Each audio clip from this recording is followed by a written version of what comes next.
What's up, squad? We back at him again, man. When they thought it was finna end, story time with V. Let's jump straight into it. So, boom.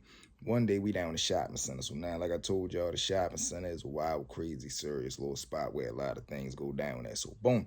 One day we down there cooling, everybody outside hustling, regular scheduled program. But just so happened we see a gray Impala pull in. So now when that Impala pull in, everybody already know that that's the undercover police. Even though they be trying to be so sneaky, we already know who they is. So boom, everybody bop off. Now we go up to the alley. I showed y'all. Y'all can go to the live early and see what the alley look like. Boom.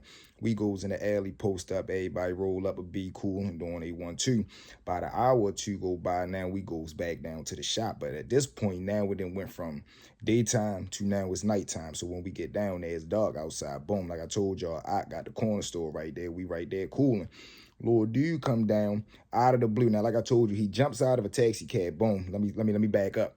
As we standing in the shop, we see a taxi cab park on the side of the shopping center. It was a little furniture store right there.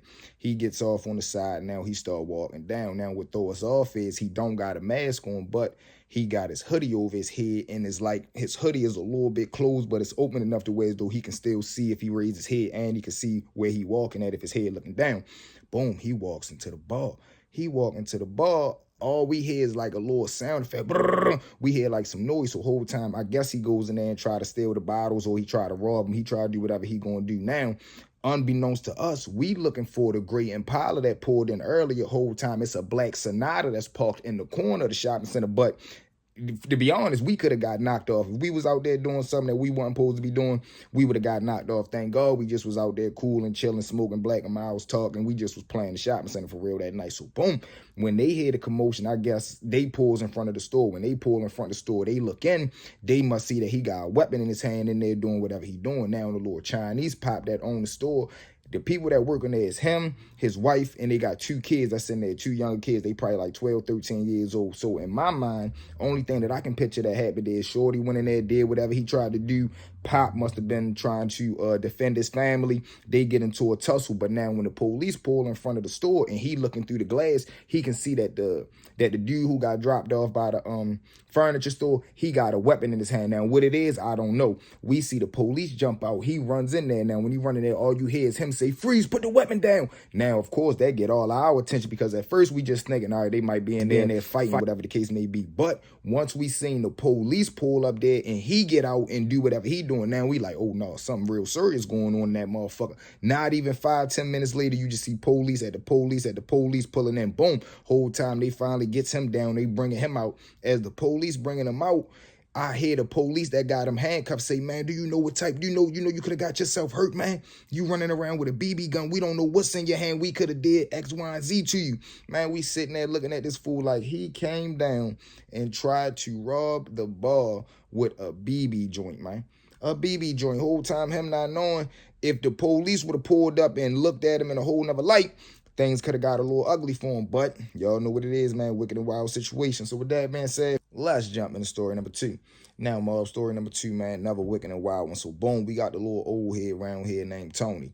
Now, Tony, man, he not an alky, but once you'll get that sauce up in him, he be moving on a whole nother type of time. And he don't know how to decipher. These are the people that you can't joke with. Like, you can't tell them a joke at 1 o'clock in the afternoon because by 9 o'clock at night, depending on what mood they in, it might have went from a joke to now it's serious and he on a whole nother type time. So, boom. One day we all down the shop. This the shopping center day. One day we all down the shop, cool and ripping and running. Now, my little mans and them, they like to mess around with Tony, meaning they like to joke with him, play with him, play with his mental because they know once he get the sauce up in him, he on joke time. So they like, man, I ain't gonna lie, hey, Tony. Little Roddy say, man, you come around his house on that bullshit again, man, he gonna knock you out. So now Tony sitting there, Tony's sitting right there looking like, what? Man, Roddy wouldn't dare put his motherfucking hands on me. Now, this is his nephew. But, cut my homeboy and them, they playing on his mind. They trying to make it seem like his nephew running around talking behind his back. So now they start putting 100 on 10. Yeah, boy, I ain't gonna lie. They say, man, you be on that out shit. You be selling stuff out the house. You be running around in there stealing. Boy, nigga say, whole time one day you had the broad down there after you got done with her. You stole money out her purse. So now he taking all this shit to heart. Now, mind you, I don't know why, because if you know a situation like this never happened, you having a female over and after y'all get done, you stole money out of her purse. If you know you ain't never do nothing like that, why would you even take something like that serious? Him, like I told you, that sauce starting to kick in. And the one thing about that liquor is you never know you in trouble until it's too late. So boom, come like fast forward maybe 2-3 hours. Guess who comes spinning the corner? Y'all guessed it, Lil Rodney. Boom, Rodney come around the corner. Whoa, what's up, Unc? Whole time, first thing out of Tony mouth is, what the fuck you out here airing out my dirty laundry? Man, listen, I'm telling you, Rodney, you come back out here with that bullshit or you start bringing family business out here in the streets, I'ma fuck you up. Whole time Rodney looking at his uncle like, Tony, what the fuck is you talking about? But he not really paying him no mind because he know once he get that sauce up in him, he already know where he go to. So now as Rodney is walking past, Tony grab his shoulder and try to like, pull him back. Whole time Rodney turn around like, man, get the fuck up. Yo, you lost your mind. Stop playing with me, Tony. I'm not playing out here. Whole time Tony get to start yelling. As he yelling, though, y'all already know what happened. Some spit come out his mouth, land right on Rodney's face. Rodney go straight off, cracks him in his mouth. Bang, bang, bang, bitch. Whole time now, like I told you, Tony already damn near discombobulated because he got the sauce in him. Then Lil Rodney putting it on him, so that ain't helping the equation at all. Boom, he falls straight to the ground. Falls to the ground. Of course, Rodney get to working out on him all over what? Motherfuckers playing too much. And the whole thing that's crazy is my two little homeboys who put the thought in goddamn Tony head, they right there laughing, watching the whole situation play out. Like they never got to even think one time, yo, let me break this shit up. It done gone too far. This was a joke. It ain't true. They watching the whole thing go down. So that's why I tell y'all, man, wicked and wild situations. But with that being said, family, y'all know what it is, man. Make sure y'all like, share, comment, smash that subscribe button, and tell a friend to tell a friend. Join that V-Mob family. We back at y'all again. It's just an early morning drop. A V-Mob, let's go.